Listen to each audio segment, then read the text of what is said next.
Hi everyone, I am Dr. V.T. Rajesh, pediatrician from Muttamil Hospital, Tirunelveli. இன்னைக்கு நம்ம கை குழந்தைகள் அழுவதற்கான காரணங்கள் என்னென்னங்கிறத நம்ம பார்க்க போகிறோம். அதுக்கு எப்படி ட்ரீட்மெண்ட் கொடுக்கணும், என்னென்ன டயக்னாசிஸ் பண்ணுறது, என்னென்ன இருக்குது, அதில் ஸ்பெசிஃபிக் என்டிட்டி ஒன்று இருக்குது, இன்ஃபென்ட் காலிக்குன்ட்டு, அது தனியாக பார்ப்போம். அழுகிறதுக்கான மற்ற காரணங்கள் என்ன இருக்குங்கிறதையும் நம்ம இந்த வீடியோவில் பார்ப்போம்.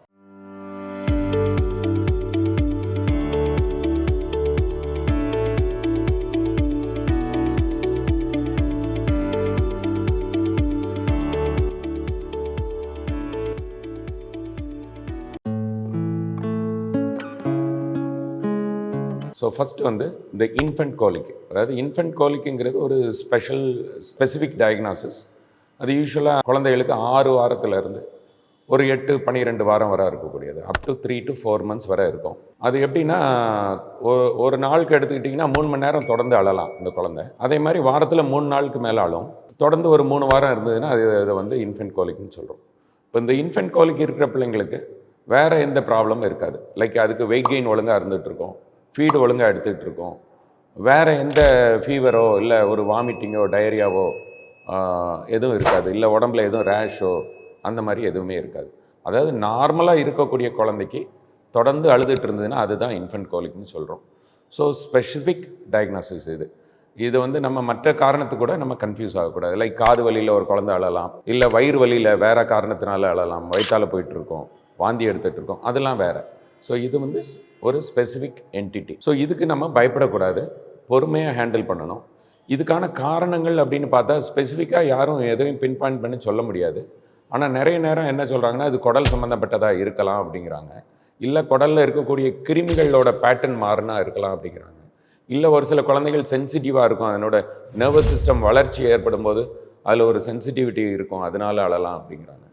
சம்டைம்ஸ் அந்த பேரண்ட்ஸ் டு பேபி இன்ட்ராக்ஷன்ஸ் ஒழுங்காக இல்லாதனாலையும் இருக்கலாம் அப்படின்ட்டு இதை சொல்கிறாங்க. ஸோ இதை தான் அந்த பேட்டர்னை நம்ம பார்த்துருக்கோம், எதனால் வருங்கிறது காரணம் பார்த்துருக்கோம். இப்போ இதை எப்படி மேனேஜ் பண்ணுறது? குழந்தைங்க இப்போ அழுதுகிட்டே இருக்குன்னா பேரண்ட்ஸ் இப்போல்லாம் தனியாக தான் இருப்பாங்க, பேரண்ட் மதர் ஃபாதர் மட்டும் இருக்கிறாங்கன்னா மதர் உட்காந்து ஒவ்வொன்று அழ ஆரம்பிச்சிடுறாங்க. இப்போ ரொம்ப சென்சிட்டிவாக இருக்காங்க, ஏன்னா அவங்கள கன்சோல் பண்ணுறதுக்கு வேறு யாரும் ஃபேமிலி மெம்பர்ஸ் இருக்க மாட்டாங்க. ஸோ அந்த டைம் வந்து அவங்க முதல்ல காமாக இருக்கணும். ஸோ ஒரு கான்ஃபிடென்ட் மதர் இல்லை கான்ஃபிடென்ட் பேரண்ட்ஸ் இருந்தால் தான் அந்த பேபி அழுகிறத சீக்கிரம் நிப்பாட்டும். ஸோ நம்மளும் சேர்ந்து அழுதோம்னா, நம்ம அண்டர் கான்ஃபிடென்ட்டாக இருந்தோம்னா அந்த குழந்தை அழுதுகிட்டே தான் இருக்கும். ஸோ பெஸ்ட்டு வே என்னென்னா, குழந்தைய தோளில் போட்டு தட்டி கொடுங்க. அது நல்ல ஏப்பம் விட்டுதுன்னா, அதை ஃபீட் பண்ணதுக்கப்புறம் அழுதுன்னா அது ஒருவேளை இந்த ஏர் உள்ளே போனதுனால அழலாம். ஸோ அப்போ குழந்தைய நல்லா தோளில் போட்டு தட்டி கொடுத்தோம்னா ஏப்பம் விட்டுரும். ஏப்பம் விட்டதுனாலே பாதி அந்த அழுகை நிப்பாட்டலாம். இல்லை குழந்தைய கையில் வச்சு லைட்டாக மூமெண்ட்டு நம்ம ஆட்டிக்கிட்டே இருந்தோம்னு வைங்க, அந்த குழந்தை வந்து அழுகை நிப்பாட்டிடும். ஸோ அப்படியும் அழுகை நிப்பாட்டில் தொட்டில் போட்டு ஆட்டி பார்க்கலாம். நம்ம ரேட்டில் வச்சுருப்போம், கிழுக்கு வச்சுருப்போம், இதெல்லாம் பண்ணோம்னா கொஞ்சம் அந்த அழுகையை நிப்பாட்டலாம். இது போக கொஞ்சம் மெடிசின்ஸ் இருக்குது. நீங்கள் டாக்டர்ஸ்ட்டை போனீங்கன்னா அதுக்கு கோலிக் பெயின் போகிறதுக்குள்ள மெடிசின்ஸ் இருக்குது. ஈவன் இந்த பாக்டீரியா கூட ஒரு நம்ம ப்ரோபயோட்டிக் பாக்டீரியாவில் ஒரு ஃபார்ம் கூட இருக்குது. அதெல்லாம் கொஞ்சம் எக்ஸ்பென்சிவ். அது வந்து இந்த மாதிரி கண்டினியூஸாக 3 வாரத்துக்கு மேலே அழுது ரொம்ப கஷ்டமாக இருக்குது, மேனேஜே பண்ண முடியலன்னா நம்ம கொடுத்துக்கலாம். மற்றபடி நான் சொன்ன டெக்னிக்ஸ் மட்டுமே போதும். ஸோ இதுதான் இந்த ஸ்பெசிஃபிக் இன்ஃபென்ட் கோலிக், அதாவது பச்சிளம் குழந்தை இல்லை இந்த கை குழந்தை அழுகிறதுக்கான முக்கியமான ஒரு காரணம். ஸோ இது வந்து குவைட் காமன். இப்போ 10ல் 2 இல்லை 3 குழந்தை இந்த மாதிரி தொடர்ந்து அழலாம், இந்த கோலிக் இருக்கலாம். இப்போ மற்ற காரணத்தையும் நம்ம பார்த்துருவோம். குழந்தைகள் அழுகிறதுக்கான மற்ற காரணங்கள், இப்போ பல்லு முளைக்கிறதுக்கு கூட இரிட்டேஷனில் குழந்தை அழலாம். அதே மாதிரி லைட்டாக ஜலதோஷம் மாதிரி இருக்குன்னா நைட்டு அழுதுன்னா ஒருவேளை காது வலியாக இருக்கும். ஸோ இதெல்லாம் ஒன் டைம் ஈவெண்ட்டாக தான் இருக்கும். காது வலிலாம் தொடர்ந்து வாரம் வாரம் அழுதுகிட்டு இருக்காது. ஒரு நாள் நைட்டு பார்த்தீங்கன்னா நல்ல வெயில்னு அழுதும், அடுத்த நாள் பார்த்தீங்கன்னா சீல் வரலாம். ஸோ அது காது வலியாக இருந்ததுன்னா நீங்கள் டாக்டர்கிட்ட போனீங்கன்னா காதை செக் பண்ணிவிட்டு மருந்து போட்டாங்கன்னா அந்த அழுகு நின்றுடும். ஸோ அது போக யூரினரி இன்ஃபெக்ஷன் இருந்தாலும் அழும். யூரினரி இன்ஃபெக்ஷனில் அழுகிறது எப்படின்னா, யூரின் போனதுக்கப்புறம் அழும். ஆனால் நார்மலாகவே நிறைய குழந்தைங்க பார்த்தீங்கன்னா யூரின் போகிறதுக்கு முன்னாடி அழும். ஸோ நம்ம போய் பார்த்தோம்னா யூரின் போயிருக்கும், அது வந்து நார்மல், அதுக்கு நீங்கள் பயப்பட தேவையில்லை. ஆனால் யூரின் போனதுக்கப்புறம் அழுது அப்படின்னா அது வந்து யூரினரி ட்ராக்ட் இன்ஃபெக்ஷனாக இருக்கும். கண்டிப்பாக யூரினை டெஸ்ட் பண்ணிவிட்டு அதில் இன்ஃபெக்ஷன் இருந்ததுன்னா அதுக்கு ஆன்டிபயோட்டிக் கொடுக்க வேண்டியிருக்கும். ஆண் குழந்தையாக இருந்தால் அந்த நீர் பாதையில் ஏதாவது அடைப்பு இருக்கிறதா இல்லையா அப்படின்ட்டு போஸ்டீரியர் யூரத்ரல் வால்வுன்னு சொல்லுவோம். அதே மாதிரி ஃபைமோசிஸ்னு அந்த நீர் பை நுனியில் அடைப்பு இருக்கான்னு பார்க்கணும். ஸோ அது மாதிரிலாம் இருந்ததுன்னா நம்ம டாக்டர்கிட்ட போய் காட்டிட்டு ஸ்கேன் எடுத்து அடைப்பு வேறு எதுவும் இருக்குதா அப்படிங்கிறத நம்ம செக் பண்ணிக்கணும். ஸோ மற்ற காரணங்கள், வயிற்றால போகுதுன்னா குழந்தை அழலாம்.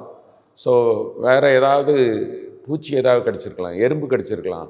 பார்த்தீங்கன்னா அழுதுட்டு இருக்கும். நீங்கள் சாக்ஸ் போட்டு வச்சுருப்பீங்க, அங்கே உள்ளே உட்காந்து கடிச்சிக்கிட்டு இருக்கும். நம்ம அதை எல்லா சாக்ஸு, ட்ரெஸ் எல்லாம் கழட்டிட்டு ஒரு நல்ல ஒரு தரவு செக் பண்ணுங்கள் ஏதாவது கடிச்சிக்கிட்டு இருக்கான்ட்டு. ஸோ அதையும் நம்ம ரூல் அவுட். ஒரு சில நேரம் டிஸ்கம்ஃபர்ட், நம்ம ரொம்ப ஹெவி கிளாதிங் போட்டுட்டீங்க, ரொம்ப டைட்டாக போட்டிருக்கீங்க, ஹீட் ஓவர் ஆகிட்டு இருக்குது அப்படின்னாலும் குழந்தை அழும். அதேமாதிரி ரொம்ப கோல்டு எக்ஸ்போஷர் இருந்தாலும் அழலாம். அதையும் பார்த்துக்கோங்க. மற்றபடி ஃபீவர் இருக்கான்னு பாருங்கள். நிறைய நேரம் ஃபீவருக்கு குழந்தை அழதான் செய்யும், ஓயாமல் அழுதுகிட்டே இருக்கும். பார்த்திங்கன்னா டெம்பரேச்சர் பார்த்தா கூட இருக்கும். ஸோ நம்ம பேராசிட்டமால் கொடுத்தீங்கன்னா அழுக நிற்கலாம். இன்னொரு special type of cry, high pitch ஒரு மாதிரி க்ரை இருக்குதுன்னா மூளைக்காய்ச்சலில் கூட அந்த மாதிரி அழுக வரலாம். ஸோ அது அழுகிறத வச்சே நிறைய பேர் டாக்டர்ஸ் வந்து இந்த குழந்தைக்கு மூளைக்காய்ச்சல் இருக்குது பாரு அப்படின்ட்டு சொல்லுவாங்க. ஸோ அந்த மாதிரி ஒரு வித்தியாசமான க்ரையாக இருக்கும். ஸோ அதே மாதிரி ஃபிட்ஸ் வரக்கூடிய குழந்தைகள் ஒரு சில நேரம் ஃபிட்ஸ் வரும்போது ஒரு எக்ஸ்ப்ளோசிவ் சவுண்டோட ஒரு அழுக மாதிரி வரலாம். ஸோ அதையும் நம்ம கவனமாக பார்க்கணும். ஸோ இந்த மாதிரி என்ன சிம்டம், ஏதாவது வேறு அடிஷ்னல் சிம்டம்ஸ் இருந்ததுன்னா உடனே டாக்டர்கிட்ட போய் காட்டி ஏர்லியர் ட்ரீட்மெண்ட் எடுத்து குழந்தை நல்லா இருக்கிறதுக்கு வழி பண்ணிக்கோங்க. இதுக்கு மேலே உங்களுக்கு வேறு எதுவும் டவுட் இருந்ததுனாலும் கமெண்ட் செக்ஷனில் போடுங்க. நான் உங்களுக்கு அடுத்த வீடியோவில் அப்டேட் பண்ணுறேன். நன்றி, வணக்கம்.